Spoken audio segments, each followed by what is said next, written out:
එහෙනම් අද බලමු කොහොමද 1xbet account එකක් හරියටම හදාගන්නේ කියලා. ඉස්සෙල්ලම ඔයාලා 1xbet app එක download කරගන්න ඕනි. ඒක Play Store එකේ නෑ දැන්.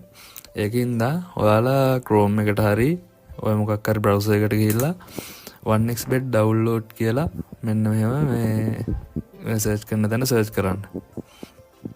1xbet download කරවස්ස මෙන්න මේ වගේ එනවා. මේකේ මේ උඩම තියෙන site එකට යන්න. ඒකට ගිහිල්ලා ඒකේ ඔයාගේ ෆෝන් එකේ වර්ගේ Android එක ගන්න Android කියන එක තෝරලා ඒක download කරන්න.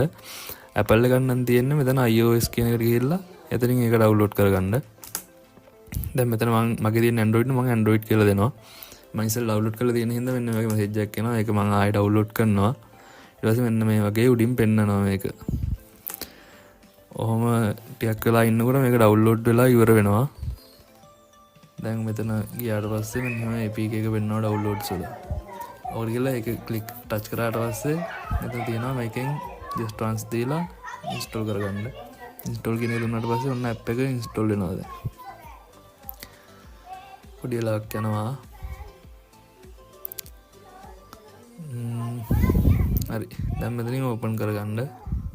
done දුන්නත් කමන්නේ. done දීලා මෙන්න මෙතෙන්ට ගියාට පස්සේ දැන් app එක install වෙලා තියෙන්නේ. මේ තියෙන්නේ. ඔන්න open කරා. open කළා මෙතන registration කියලා තියෙන්නේ. ඒක දෙන්න. ඒක දුන්නාට පස්සේ මෙතන තමයි වැඩ තියෙන්නේ. මෙතන ඔයා phone number එක එහෙම දෙන්න එපා. phone number එකට OTP එකක් එනවා. withdrawal නම ගණිතයේ OTP එක එන්න වෙලාවකට. ඒකින්ද ඒක දෙන්න නැතුව one click කියන එකෙන් register වෙන්න. මෙහෙම one click එකට ගියාට පස්සේ මෙතන country එක ශ්‍රී ලංකා තියන්න. currency එකත් LKR තියනවද කියලා බලන්න. ඊට පස්සේ ඔයාලගේ promo code එකක් හරි ඔය කාගේ හරි promo code එකක් තියනවා ඒක දෙන්න. දැන් අපේ promo code එකක් තියනවා AD5X AD5X ඔයා කැමති නම් promo code එකක් දෙන්න. ටික් එක දාලා register කියන එක දුන්නාට පස්සේ මෙන්න මේ වගේ verify කරන්න එනවා. පොඩි වෙලාවක් ඉන්න ඔන්නම verify කරන්න එනවා. මේක load වෙලා verify කරන්න ආවට පස්සේ මේක දැන් නම් මට නම් තියෙන බස් තෝරන්න. මේකේ බස් ටික තෝරලා බස් පෙන්න ටික ඔක්කොම ටික තෝරලා ඉවරලා verify දෙනවා. ඔයාලත් ඒ වගේ මොකක් හරි එනවා. කාර් එකක් කරේ මොනවා හරි තෝරන්න එනවා. ඊට පස්සේ පොඩ්ඩක් වෙලා ගියාට පස්සේ ඒක verify වෙලා registration එක complete වෙනවා. complete වුණාට පස්සේ මෙන්න මේ වගේ username password එක අපිට හම්බ වෙනවා. මේකේ screenshot එකක් ගාලා හරි තියාගන්න. ඕක තමයි ඕනේ ඉන්නේ ආයෙ log වෙනකොට අපි. ඊට පස්සේ ඔක next දුන්නාට පස්සේ ඔටෝම අපේ account එකට log වෙනවා. log වුණාට පස්සේ ඔයා personal profile එක fill කරන්න ඕනේ. ඒක fill කරන්න ඔයා ඉස්සෙල්ලාම menu එකට යන්න. ඊට පස්සේ මෙතන උඩ පෙන්නනවා ID එකත් එක්ක personal profile කියලා. අන්න ඒකට යන්න. ඒකට ගිහිල්ලා මෙතන පෑනක් වගේ පෙන්නනවා enter details කියලා. ඒකට යන්න. මෙන්න මෙතන enter details කියන එක දුන්නාට පස්සේ මෙතනට වාගේ surname එක දාන්න. surname එක කියන්නේ වාගේ වාසගම. ඒක දාන්න. ඒක දාලා first name කියන එකට වාගේ නමේ මුල් කෑල්ල දාන්න. ඊට පස්සේ මෙතන date of birth. මෙතන උපන්දිනේ දාන්න තියෙන්නේ. මෙතනින් වාගේ උපන්දිනේ ගාන්න තෝරන්න මෙතන කැලෙන්ඩර් එකේ ගිහිල්ලා. මෙහෙම ගියාට පස්සේ වාගේ උපන්දිනේ තෝරන්න පුළුවන් මේකේ.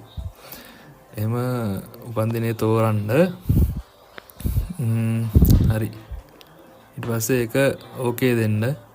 ඕකේ දීලා ඉවරලා place of birth කියන එකට hospital කියලා දෙන්න. සාමාන්‍යයෙන් මොකක් ටවුන් එක නමක් දුන්නක් කමක් නැහැ. මම නම් දෙන්නේ hospital කියලා. ඉතින් වත් එහෙම දෙන්න. ඊළඟ ඊට පස්සේ මෙතන region කියන එකට ඔයාගේ පළාත දාන්න තියෙන්නේ. දැන් මම සබරගමු පළාතින් තමයි සබරගමු කියලා දානවා. ඊට පස්සේ මෙතන city එකට ඔයාගේ නගරය දෙන්න මම බලංගොඩ දානවා. ඊට පස්සේ address එකට ඔයාගේ address එක දාන්න. මෙතන address එක දාලා address එක දාන්න.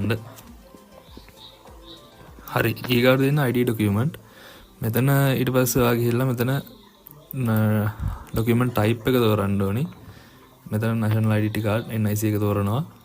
මෙතනට NI series කියන එකට මුකුත් දෙන්නේ නැහැ. ඒක නිකම්ම තියලා ඒක එහෙම තියෙන්නදලා ඉවරලා document number කියන එකට යන්න. ඒකේ දෙන්න ඔයාගේ NIC number එක. එහෙනම් NIC number එක දීලා ඊට පස්සේ මෙතන issue date කියන එකට ඔයාගේ ID එක ඉෂුව කරපු දවස දෙන්න. ඒක තියෙනවා ID එකේ බලපං ඔයාලට බලා ගන්න පුළුවන් ඉෂුව කරපු දවස තියෙනවා. ඒක තෝරලා ඒකත් ඕකේ කරන්න. ඊට පස්සේ issued by කියන එකට ශ්‍රී ලංකා government හරි government කියලා හරි දෙන්න. එහෙම දීලා ඉවර වෙලා මේක සේව් කරන්න. ඔන්න ඔයාගේ 1xbet account එක හරි. හරි